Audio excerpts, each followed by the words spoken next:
this is Richard from Grant's Locks.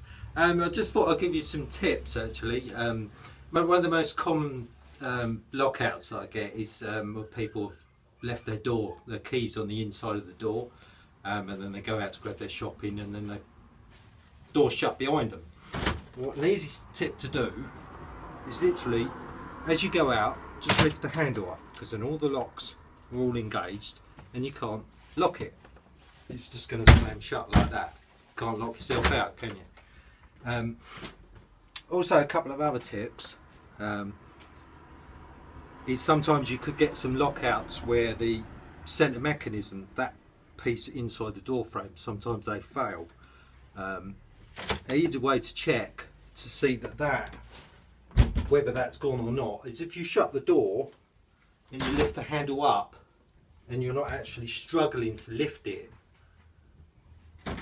Yeah, if you're struggling to lift the door handle up, then potentially your door has dropped.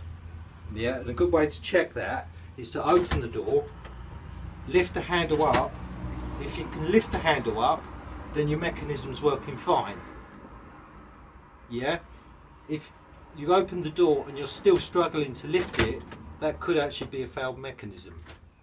That's just another example. If the door is closed and you're struggling to lift it, you might need to adjust your hinges to raise the door up, because your door could have dropped and things like that.